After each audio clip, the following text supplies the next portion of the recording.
Welcome to the It Factor. Today we have someone here special, man. Go ahead and introduce yourself, man. So my name is Tez'Waun Starlings. I'm from Aiken, South Carolina, and I'm a professional boxer. Yes, indeed. So with that, man, first off, thank you for traveling, man. This far, man, means a lot because, like, I know gas, I know all type of things that factor into your family, man. Thank you for coming. Yeah, that's no problem. But most, based off of that, a lot of people don't be able to get the opportunity like this. So Yes, sir. once you get an opportunity, you gotta make sure you make worth of it. Yes, sir. So with that, man, how are you doing mentally, physically, and emotionally? I'm honestly not doing too bad. Life is continuously going on, and you learn more and more every day. Right.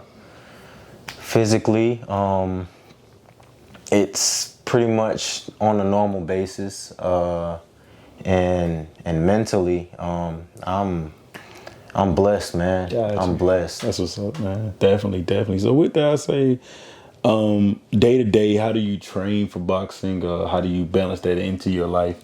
Being a pro boxer, how do you even fathom it? And what got you started in boxing? Okay, so really, I do have a regular job. As of right now, by being a boxer, I'm starting off. So I'm not to that point to where I want to get to. I have to, take my little slow steps, crawl before you walk. Yes, sir. So I'm at my crawling stage right now. I'm waiting to start walking and then be able to run. So normally, as soon as I get off of work, I'll probably go to the gym, spend about 2 hours in the gym, 2 to 3 hours in the gym, and then I'll come home and then I'll be with my family for the rest of the time. So that's what I normally do. And then I didn't mention this to you, but I'm also in the military. Okay, cool. Okay. Yeah, so certain weekends. Happy Veterans Day. I appreciate that. I appreciate that. Yeah. Certain weekends out the month, I'll go and I'll do my drill on the weekends, and then that's normal with that. Starting off, I became a boxer because of my mom. So one of her boyfriends had a gym going on and wanted me to get into it because I was a troubled kid, and once I started getting into it, at first I didn't like it, but the more and more I got into it, I liked it. Gotcha. So instead of it being a punishment for me to go, it became a punishment for me not to go. Indeed. So I knew if I were to get in trouble, I wouldn't be able to go to the gym and train and get ready for fights and stuff like that. So I made sure that I stayed on top of my game and did everything I needed to be able to pursue this dream that I'm trying to continue to finish off. Definitely, man. You're doing a good job of that because, you're knocking people out in 13 seconds. So, how do you even fathom to, I know before we started, you say, of course, how you train, and you just was excited to go in there. But, how do you even do that with that Mike Tyson mentality for me, hearing that? Okay, so I was, as younger, I ended up finding out, I had a lot of power. I didn't know it myself, but everyone else kind of seen it. Definitely. And basically what we really worked on was speed, because we were always taught speed kills. Yes, indeed. So once I started tapping into my power and started seeing what happens, because my first time ever actually seeing what my power could do, I think I was like 15 or 16, and I was sparring a professional. And I dropped him with an overhand right. Oh, wow. So seeing that then just made me even more motivated to want to tap in more to it and see exactly what I can actually do. Definitely. Especially do that at such a young age. I know they gave you something not even though took your ego to a point. It took it to a point of dang, I can actually do this. So with that, I say, what is your it factor? Why do you do what you do? Family. My family. And not only, most say, do it for you, but Definitely. I do it for my family, especially my son. I have a son that's 2 years old. He'll be 3 in 2 weeks. Yes, so I do it for him because if he feel like if he can see his dad does it, he can do it. Definitely. And I want to instill that in him, that he can do anything as long as he put his mind to it. Yeah. So I want to show him that, you know, not only you can do it, but I'll show you, you know, what I can do up until that point to where it's time for you to branch off and do what you want to do. Definitely. And I would say also in that, has boxing taught you any life lessons or different things that help you even now as a adult male? Yeah. Most of all, being humble. Being poised. Yeah. At a time, I was always hard-headed when listening, but that kind of settled me to sit back and think, especially using it in the boxing realm. Right. Being able to sit back, think, pay attention, use your eyes, hear, you know what I'm saying? And not reacting off of first instinct. Right. So that, being mild-mannered, I had a potty mouth. Still, to a certain extent, I do, but we all do. Of course. But no, just being mild-mannered and shoot, that's really just about it. I mean, there's others that I can tap into, but like right offhand, I can't really think most of it. But there's a few things itself that it's taught me, and it had me to become the man that I am today. So. Indeed, man, that's dope. I'll also say I commend you for being the father that you are. Granted that I see that you're in your child's life. The biggest thing is, man, why is it important to be a father, especially in the black community, man? Well, honestly, to me, I feel like it's important because a lot, and not only just for my son, but for everybody out there. Most of these kids need a male role model, and not only male role model, but a female role model. But they need somebody to let them know, like, hey, I'm here for you, or hey, if you need somebody to talk to, I can talk with you, and at least guide them the right way. Right. Because we're losing too many young black men and young black females to the streets. Indeed. So if we are able to reach out and talk to them to see, and especially us younger ones, to reach out and talk to them and basically try to get to know them, let them know from a standpoint where we come from also, that they will be able to at least steer off from the path that they were going. Definitely, man. And I also say to that point, what is something that you would like to see change in the black community?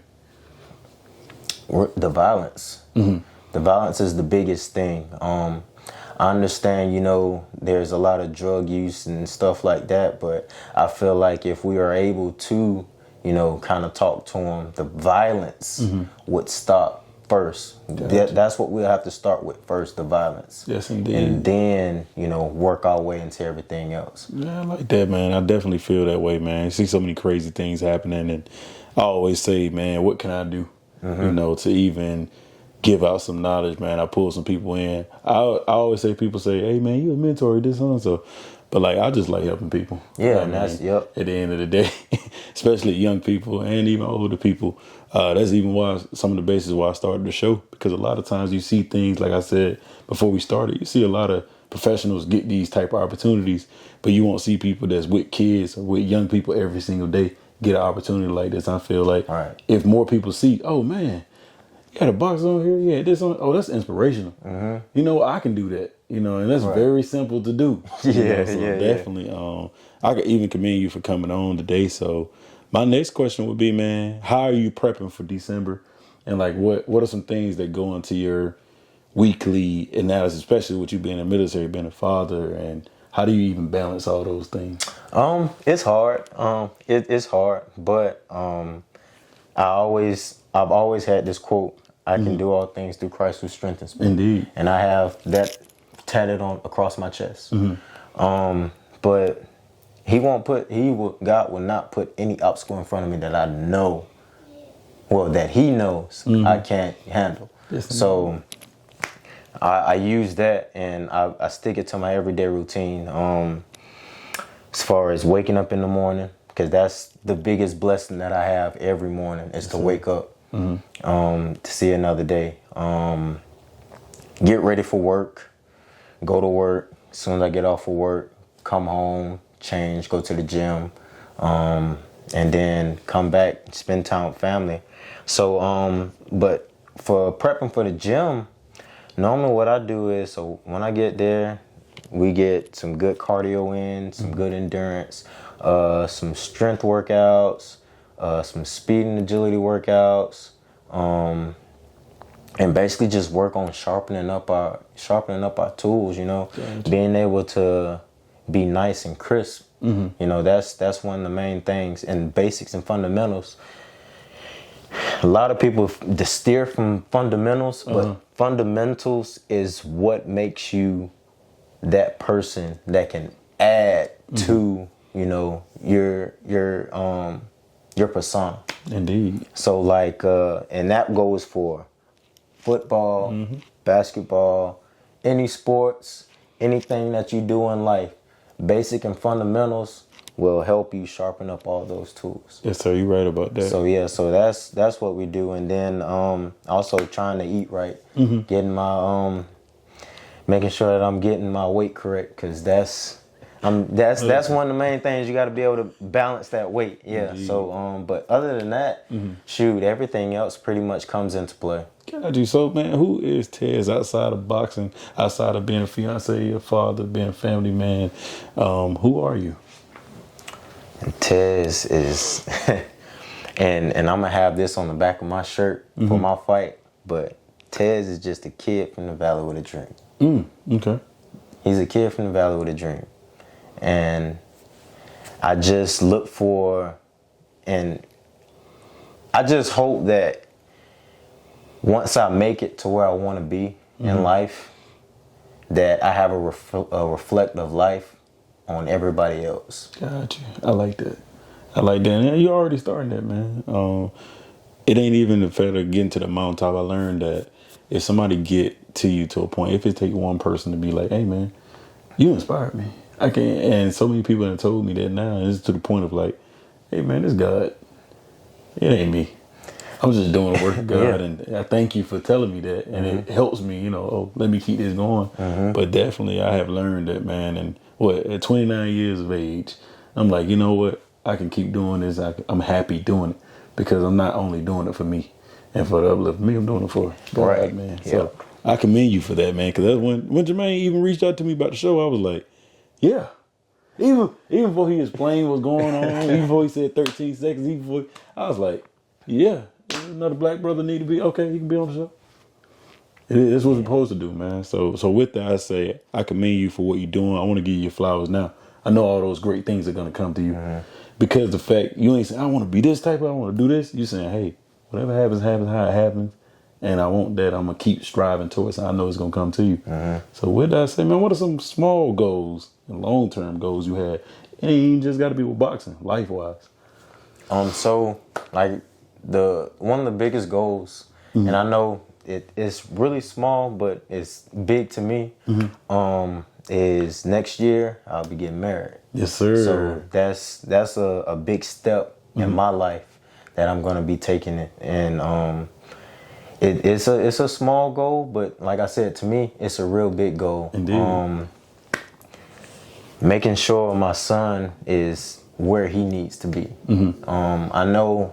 Like we talked about, I'm with my son every day. Right. But even when I'm not with him, I need him to know that, I'm still with him. You know what I'm saying? So I want to make sure he's up to par where he needs to be in life. And I know he's young, but I want to instill that in him while he's young. Gotcha.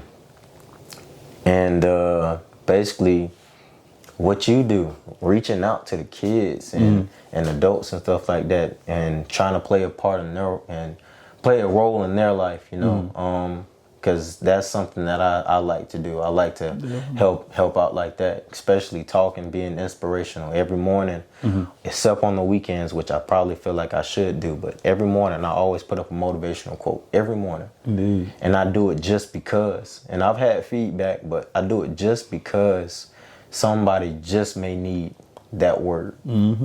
You know? I think that's very pivotal, man. And I commend you for being a fiance. Well, I've been married a year now, and Okay. yeah, I know it's gonna be great because of the standards. Even for me meeting you from this one day, I know that you're gonna be all right. I appreciate it, boss. I appreciate It's a journey, man, Yeah. not a race. So, in that, I say, what are some boxers you looked up to growing up, man?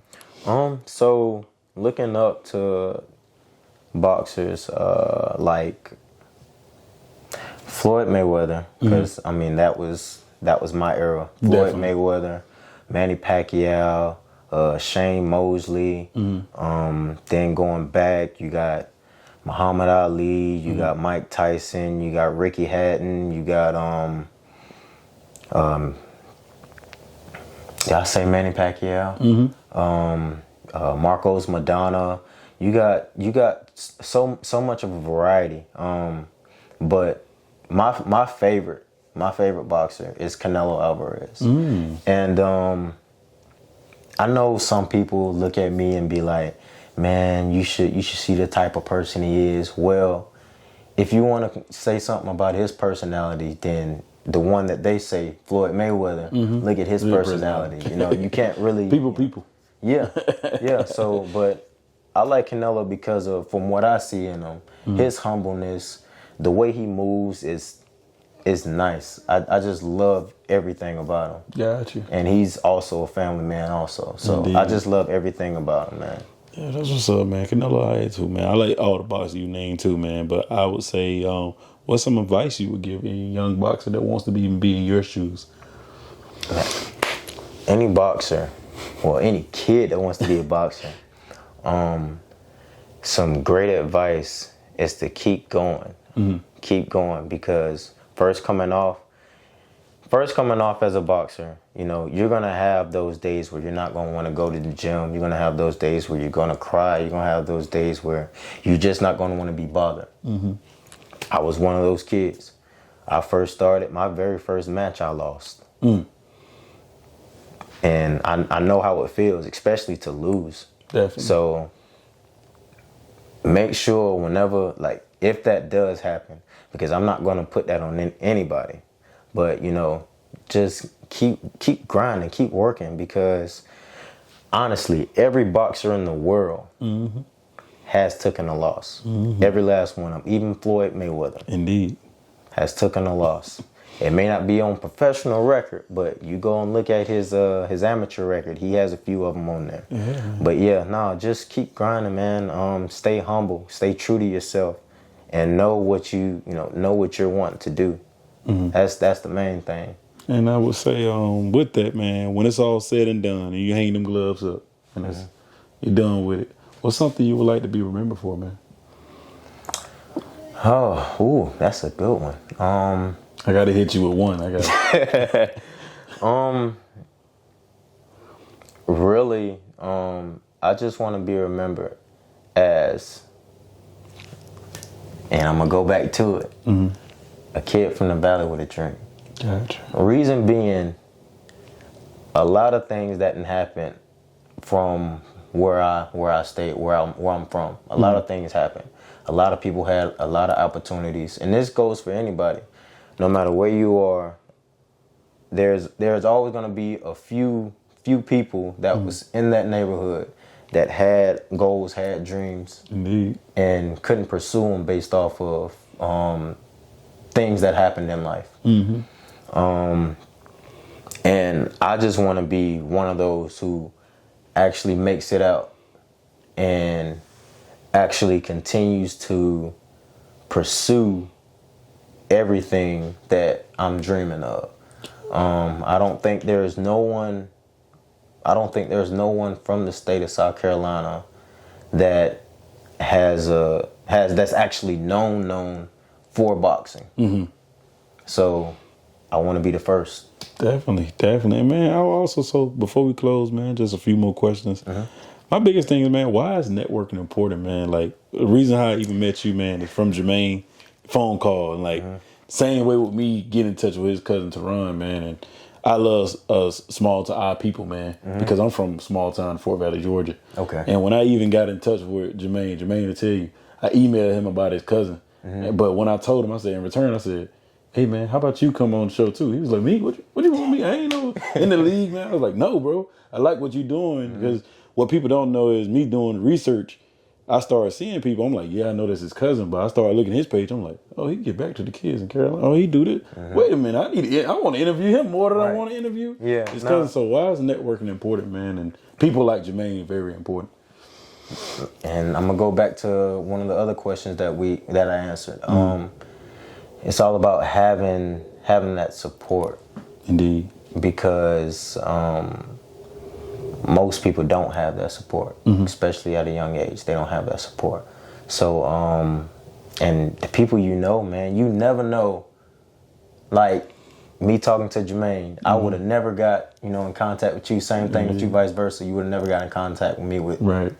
And I know Mr. Jermaine for probably about 3 years. So, it's always being able to be in contact with people because people know people. Definitely. So that's one of the biggest things on networking. Indeed, man. And what is it? It's always a blessing to be a blessing to someone else. Most definitely. Most definitely. So with that, man, I would say, do you have any questions for me? Yes, I do have a question for you. So, being that you do what you do, what is something that you can tell the kids or give any kind of feedback to the kids on their lifetime goals? Got you. The biggest thing is, write it down and make it plain, man. Like, I'm a big, firm believer in stuff that I write down. Like, my wife will tell you, I pray about it, talk to God about it, I bring him into the situation. Right. And I always say, let me write this out. Let me say, okay, I want to interview Tez. Okay, I want to do this. And I'm trying to figure out how I can get it to the point of where it's goal related and goal orders are some stuff that can really happen. Right. Because some goals I got, I'm like, yeah, it happen down the line. But some I want some to happen even faster. The biggest thing I would say is stay consistent in knowing what you want to do. Like if it's something you want to do, keep feeding into it. Tell people about it. Don't sit on it. Tell certain people that really there for you, especially with a kid. You got a father, mother. Tell them about it and say, hey, I like to draw. Or, hey, I want a box. Hey, what are the steps for me to get to the next thing? And I would say just keep going at it. I feel like every day I wake up since I started the podcast, 5 years ago now. It's been 5 years since I did it. Started it. That's amazing. And in doing it, man, I would have never thought that, oh, man, I can interview these people because I finished school as an engineer. And I never forget, I said, God, if you give me a chance to pass this class, I was just trying to pass one course. I would do something else for people in return once I graduate. Graduated, you get your job, you're like, okay, cool. But it comes back. It's like, hey, what's going on? You're supposed to be doing this. And I definitely, once I started it, I never looked back. My mom was like, hey, you interviewing engineers and stuff because you're an engineer. You know more people than that. You played football. You did this. And now to even be able to interview someone like yourself, let me know, not only am I living my purpose, but, man, I'm doing that thing I say I'm always wanted to do, was to give back. So just find something that is purpose driven and what you believe in and stay continuous in it. Because if you like it, even like you said with boxing, it's going to be days I might not like it. But you're going to think back and be like, I'm the one that wanted to be a boxer. Right. That's how I'm at with podcast. I'm the one that wanted to do podcasting. So if or not, even if somebody else is not even feeding into it, still keep doing it. Because you got to look back and remember that you the one that started it. Right. And in that, man, God gonna always come through, man, when it comes to getting the people that you want or how you want it. But definitely, that's my biggest thing for kids to just keep doing it. And they see us doing it, they know that they can do it. Right. So definitely, thank you for that question, man. Yeah, and you kind of answered another question I was gonna ask you, but like I said, being that you do what you do, I know I'm pretty sure you had some trials and tribulations coming up into it. Of course. Especially starting off. So what basically got you through to continue? Like you said, man, people. It's funny, man. That frat brother that done this does YouTube and big in it. And he even come back to talk to the frat about it. And before any of those things, I was talking to him. I'm like, I got to the second season. And I was like, hey, man, people ain't watching it, man. This and so. He said, so he started it for people to watch it, right? I said, yeah. Well, that's the simple thing. He said, the hard thing is looking at social media or different things as an avenue for people to view what they want to view. Do it with even not in the numbers. The people are going to come. And I'm like, okay. And I'm like, all right, whatever, cool. But of course, again, it's power in what you believe in. So I kept doing it. And certain people started coming on. I started noticing like, oh, no matter if I interview a teacher or I'll go interview Ryan Clark or Tez, people still gonna watch this because I'm giving a message on positivity and uplifting other people. So definitely, man, that's my thing now that I can't even believe where it's at now. But definitely, just like I said, keep going. Keep believing in it. That's great. Yes, indeed. Yes, indeed. Any other? Nah, that was it. That was it. Man, well, that's it. I appreciate you, boss. Yes, sir, man.